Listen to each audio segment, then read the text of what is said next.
Hi, and welcome to my shop here. I'm just going to begin the checkout process on this really nice looking Rogers radio. It's in great shape. Looks to be in great shape.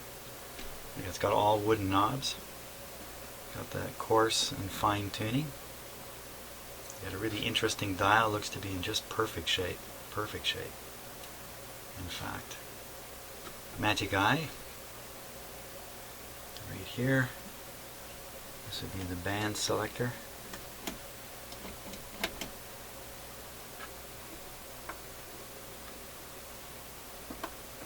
Fantastic.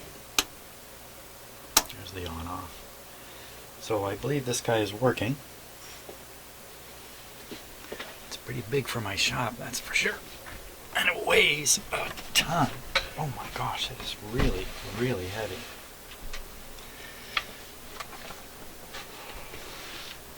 There we go. Okay, we'll take a little peek in the back. Wow, it's got a, oh boy. Okay, it's got a little piece of wire for antenna. It's got a power cord on it. I'm going to guess this is the original. Certainly original style.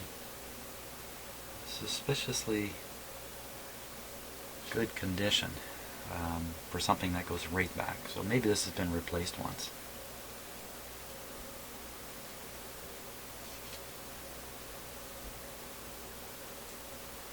A little note there says this is from 1938. Okay, final inspection. Mr. Number 5. Okay, so this plug here has been smashed up a bit, but I don't think it really matters too much. They potted the wires in here, which means they poured in some kind of material to solidify inside the plug, and that solidified material is still in good shape. Hopefully this tape isn't hiding something scary here. It's got quite the speaker on it, as you can see up in the back there.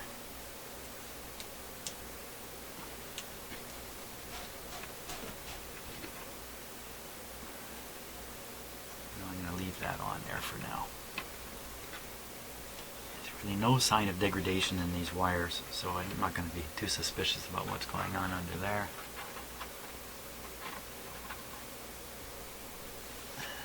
Okay, so my job here is to check this out,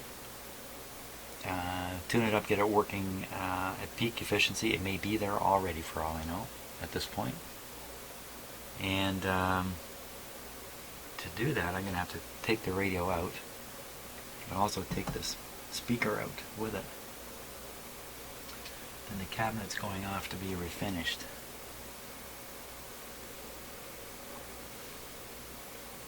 Curious, it's got a light bulb.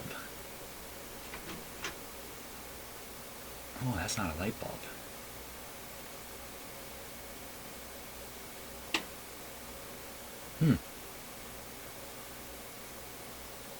I'm not sure what that is.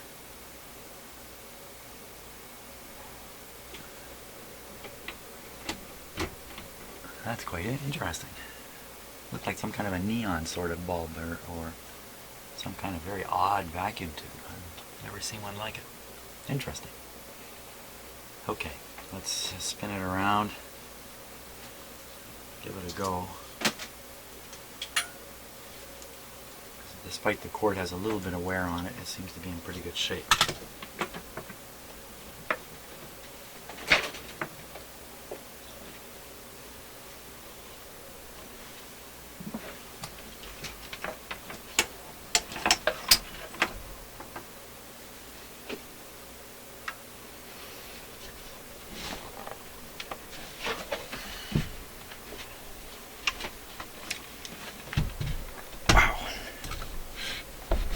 Between the big power transformer, the big field coil on the speaker, and this big cabinet, it all adds up to heavy, heavy, heavy.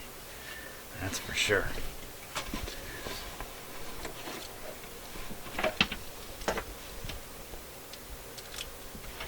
Okay, go.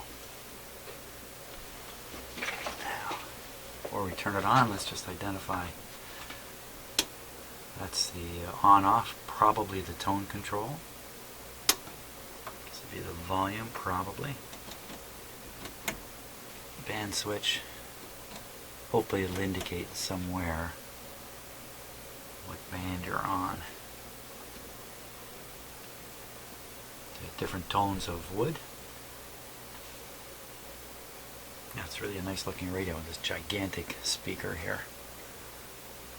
I got a bit of a chip off the edge. But other than that, it's in very good shape.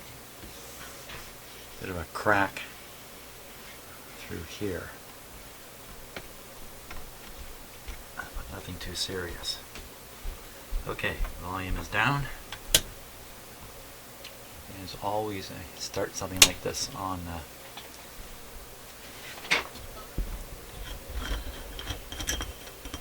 light bulbs, just one light in, 60 watt light.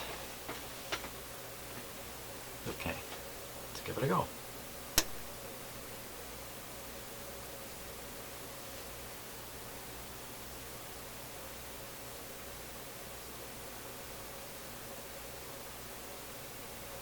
So that light's quite bright. It's really restricting a lot of power.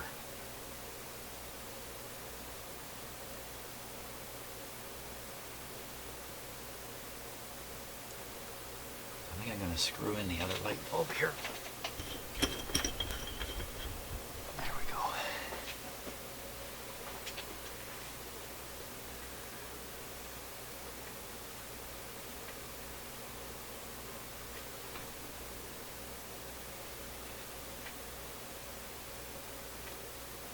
Now with a restriction like that, it can take quite a while for a radio to warm up enough to operate.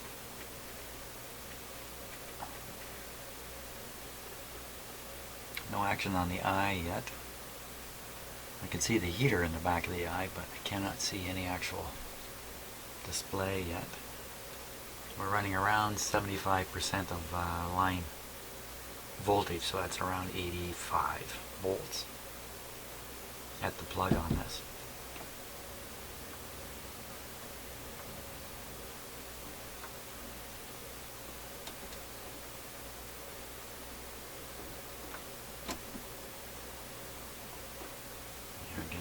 Nothing out of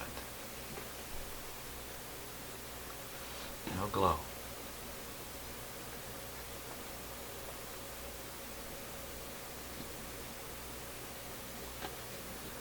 Very nice tuning.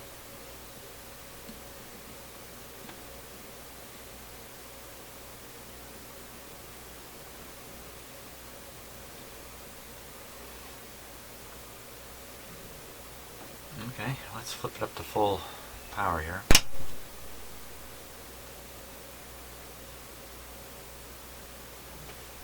We're getting a bit of a glow now in the Magic Eye.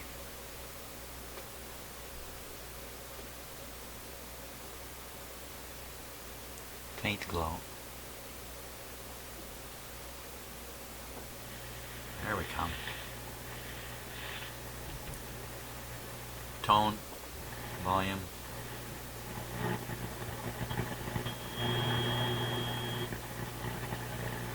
think we're on a short wave band. Okay, so let's go to the other extreme. This might be AM. That's the Canadian Armed Forces band earlier this morning at the Halton War. Rob Allen. Hey Brian, this track by Leon. You're looking much better on the major area highways. 680. This is Talk Radio. AM 640. 640, right on 640. Right on.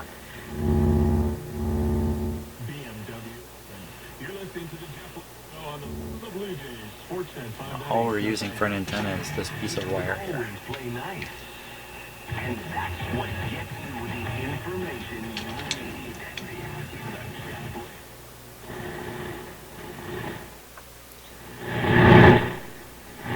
Volume's about a third of the way up for this. The speaker sounds great.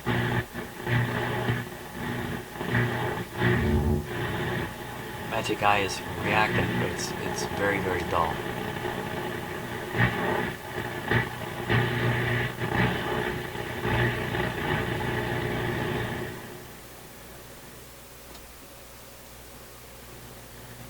This will be shortwave, probably this 1.7 megahertz to 5.5. I'm only likely to get funny sounds in here and noises at this time of day. Okay, but if we try the last shortwave band, we should be able to get some stuff, even with this little antenna. Let me hook it up to the...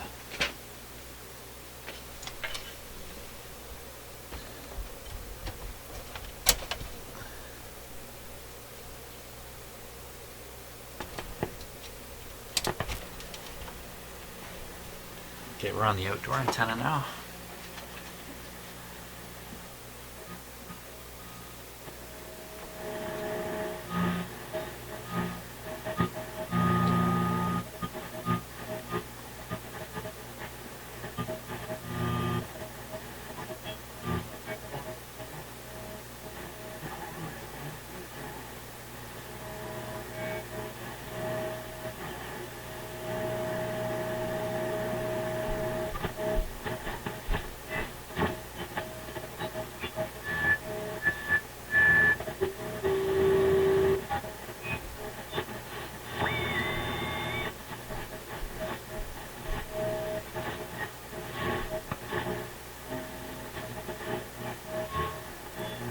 Should be picking something up in here, I would imagine.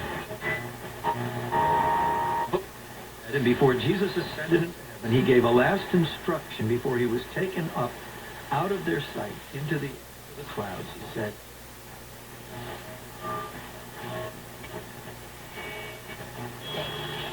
So, in our history, there are two simultaneous live feeds were produced from different studios. The network had a live feed from New York and from Providence, Rhode Island, Father Gershell, Father Smith, and here.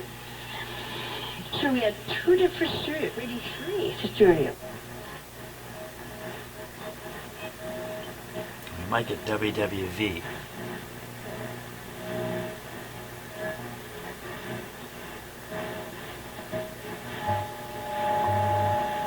Right there.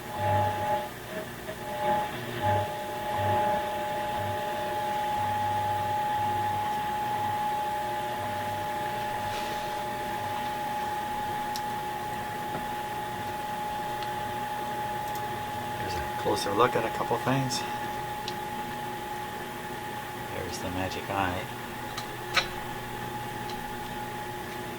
If I tune a bit.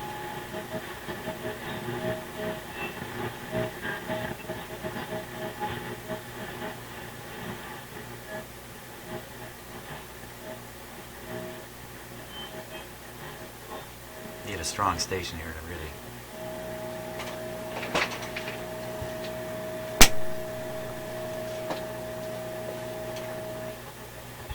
And satellite was there, cameras, everything was going up to India. Then it took five satellites, hop, just going like this, boom, boom, boom, boom. Going like to what? get in your home. 5 satellites. In the space of time that you can blink your Nice eye. clean glass there is a little reflective Isn't God awesome? of me. There we go. That originates from London.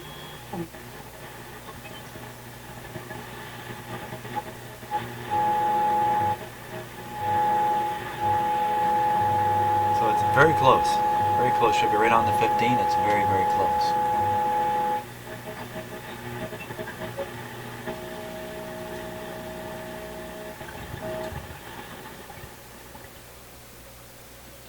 Oh, big fade out.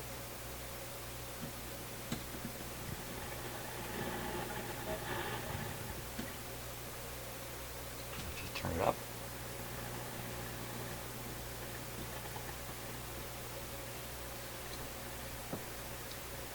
Ah, it's really faded out now. Volume is set to full on the radio.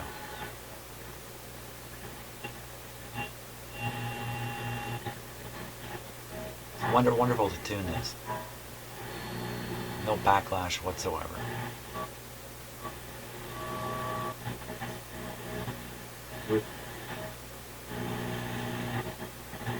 Después una tercera, en el alma resucitada, el espíritu de los difuntos será el mismo, pero entonces como volverá a tener el cuerpo, ese será.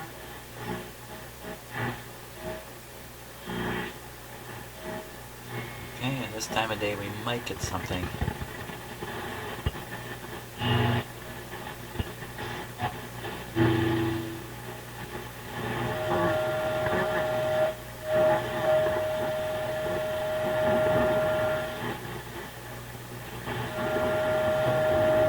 After me, and the time of my departure is at hand.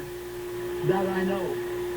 Oh, There's a 3.5 there he is. spirit that hangs over my head. When I think about it, I know it must shortly come to Always pass. find this guy on shortwave, and as far as I know, he died some time ago. His voice lives on.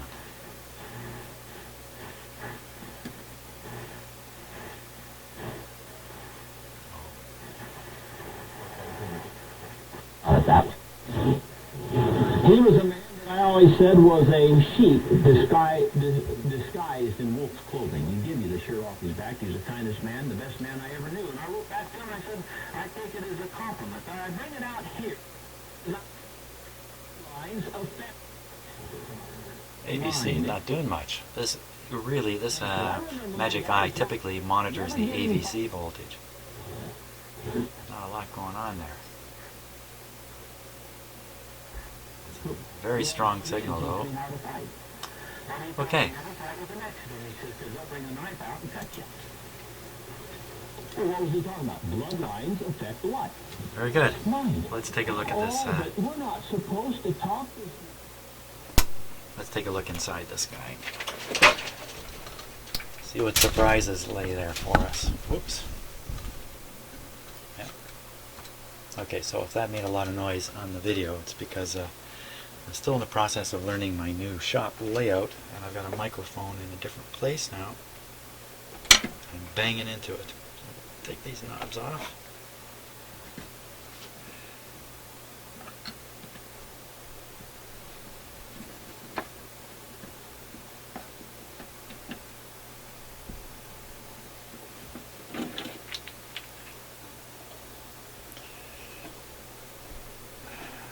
I like wooden knobs, especially if they have, and these ones do, they have a brass ring inside there.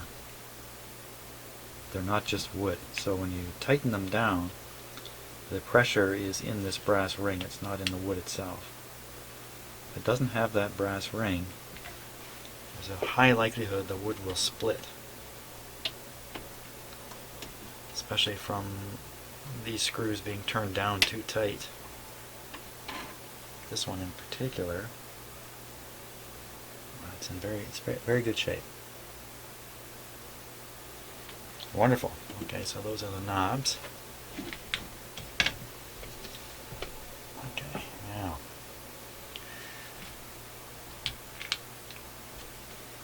to turn this radio around here.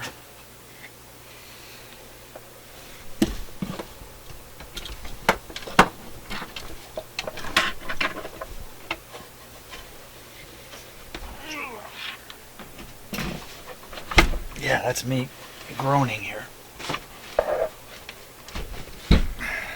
It's very heavy. Okay.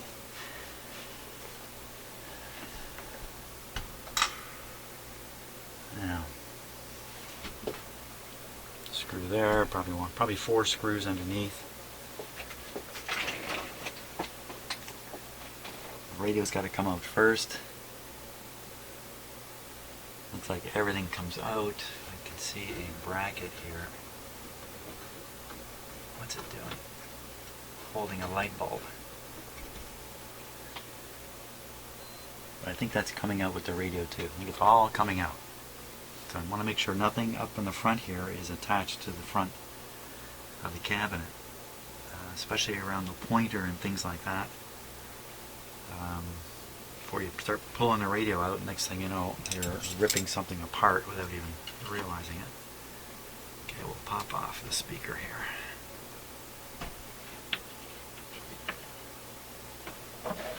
Okay, now we gotta get at these.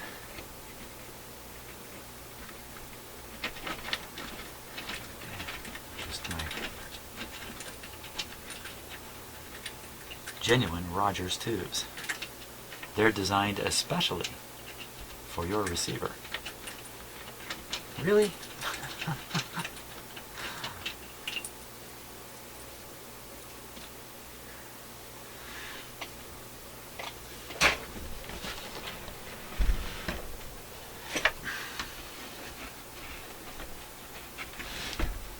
Wow, this is a real heavy duty guy. It's pretty loose.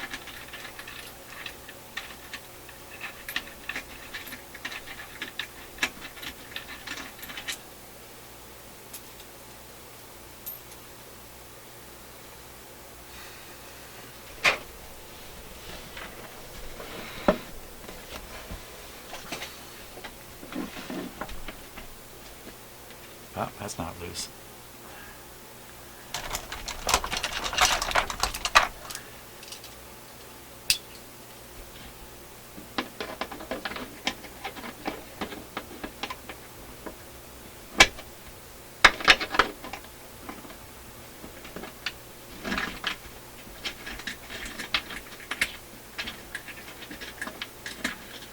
I wonder how many times the chassis has been taken out of the cabinet on this radio. Now, it doesn't have any finger marks here from wear. Just a little bit curious.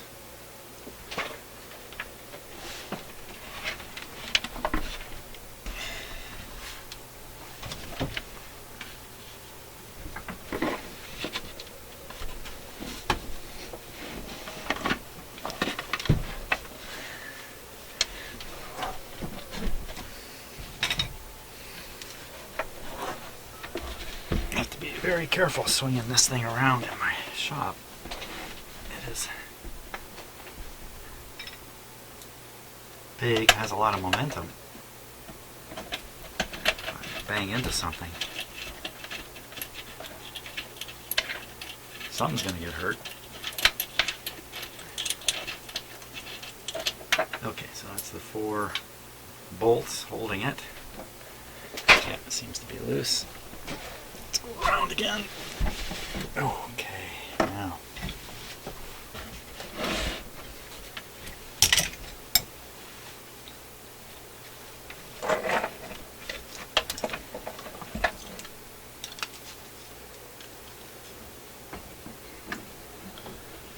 Let's just pull them straight out. Get onto the power transformer. There he comes. Oh, nice and easy. Beautiful. Whole thing comes out. Dial, glass, the whole thing. Excellent. That's exactly what I wanted. Now, I take the speaker out. I see the speaker is held in by 3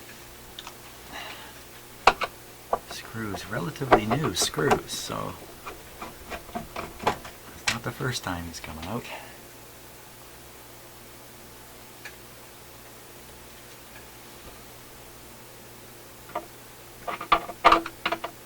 Big speaker like this can produce a lot of bass, and if it's not screwed in nice and securely, you get a rattle out of it. Must be one down below here.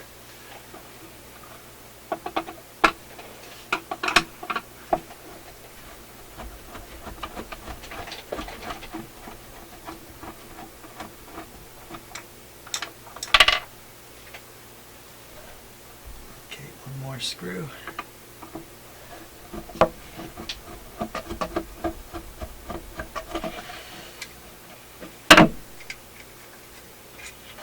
Comes. Oh my.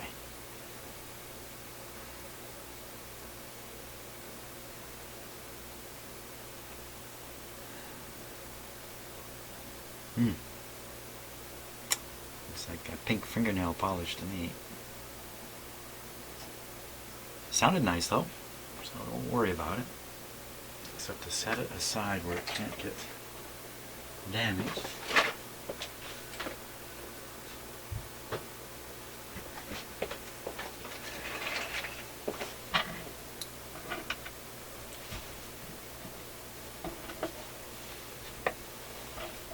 Okay, some foot rubbers. I think that's it for the cabinet.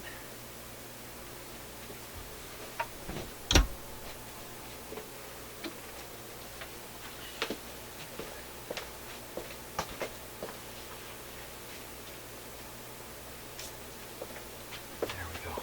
Okay. This has a metal bottom plate on it. It's also held on with relatively new screws.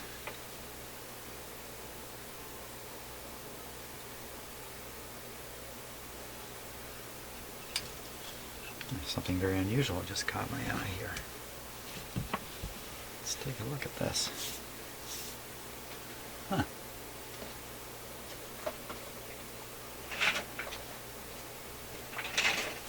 Look right up in the capacitor there.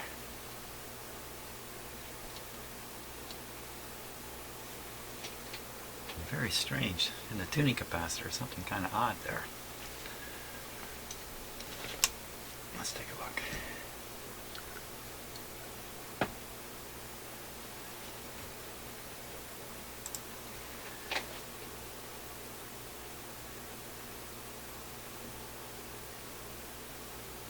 What is this?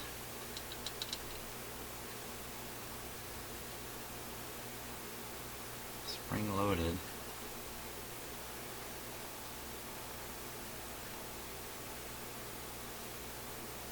It looks like a brush. Some kind of a brush deal.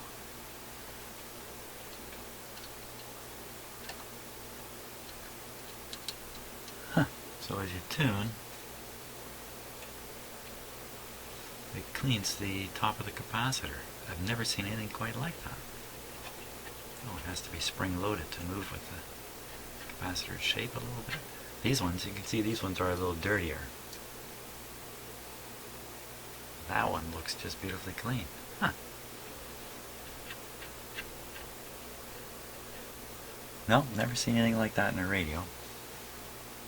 And the other strange thing is this bulb over here.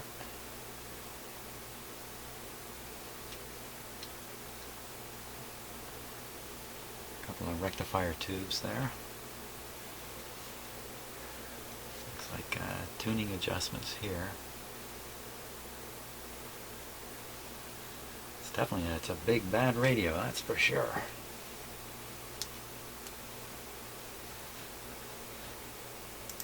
Get the bottom plate off it and see what's underneath.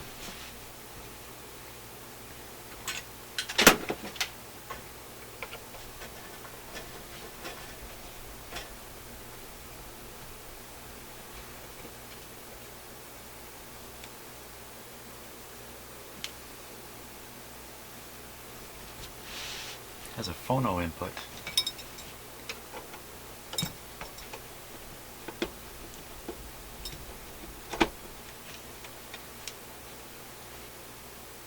I don't remember there being a phono switch as such. It could be one of these deals where you plug in your phonograph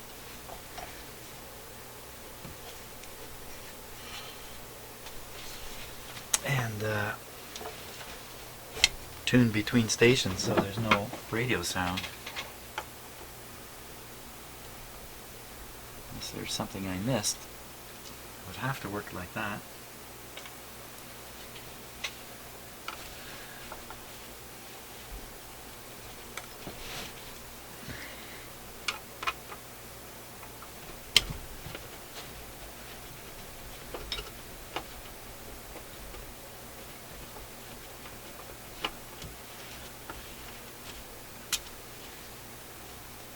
So you can see that this is 1938, kind of mid-30s. The radio industry's been roaring for about 15 years. And this is what they were up to after 15 years. Okay, I'll lay it power transformer side down.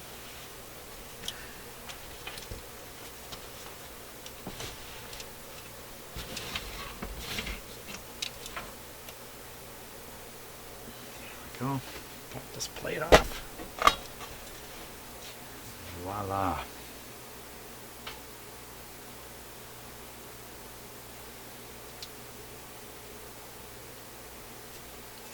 A water stain on it. So it took a little water at some point or something like that.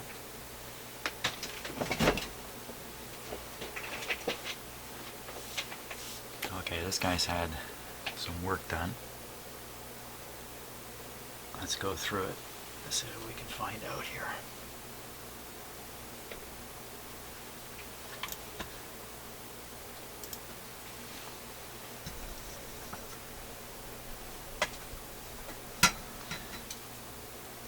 We'll start in the top corner. We've still got paper capacitors, dog bone resistors, but here's a replaced capacitor here.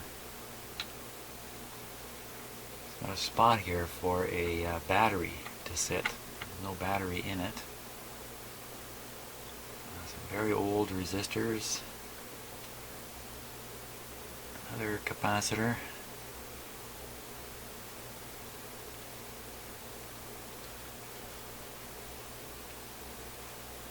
Let's see what's going on over here. Another capacitor here.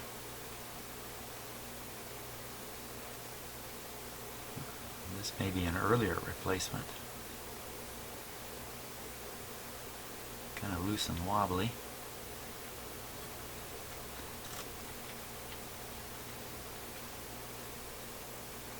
Some of the wire insulation is cracked.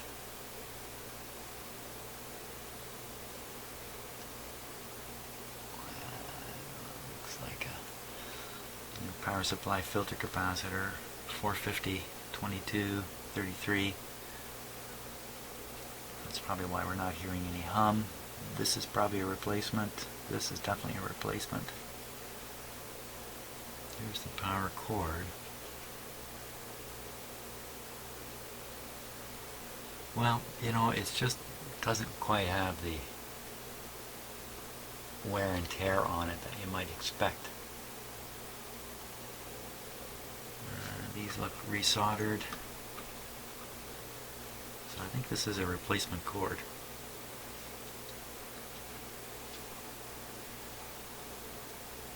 There's a cut wire, the remains of a cut wire. And the probably two filter capacitors were in these holes here. And they're both gone. That's probably what that wire went to. So the filter capacitors are out and these are sitting here. I'm more inclined to leave capacitors there. I cut them away electrically, but leave them physically in the radio. That's the two rectifier, two sockets, transformer wires coming out. A whole bunch of tuning coils here. Down below are the capacitors that tune with them down here,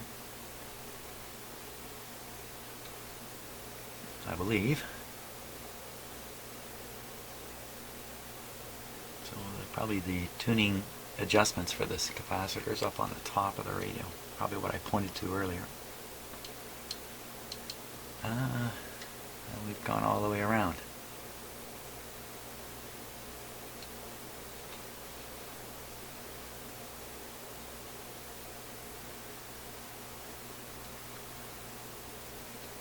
Okay. Oh, there's another missing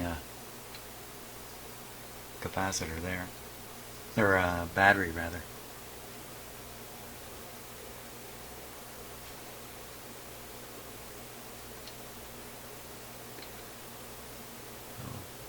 It's probably bypassed with a resistor or something has been done.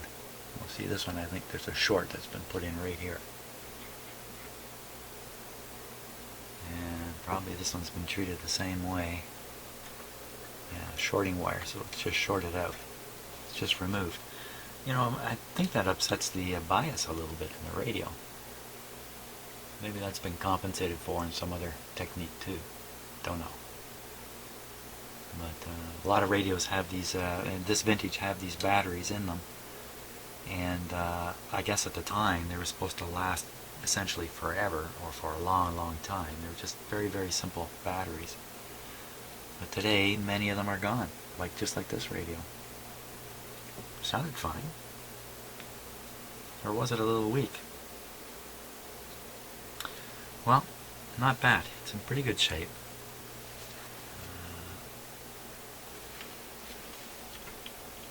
I would think, really, just a checkout and alignment is what is going to be beneficial for this radio. We'll do attempt to align it, see if we can bring that short wave band back to life. The higher end of it seems so weak. The lower end, oddly enough, the lower end of the high frequency band seemed to be weak. Maybe we can sort that out, but generally it's working pretty good. So there we are. This one will be lots of fun. And we can verify the alignment and that, but just judging from the accuracy of the dial and the quality of the sound, certainly seems to me that it's been aligned fairly recently. And what I mean by that, I don't know. What's fairly recently for something like this? Within the last 20 years? No, I think this has been aligned quite recently. Very good. There we are.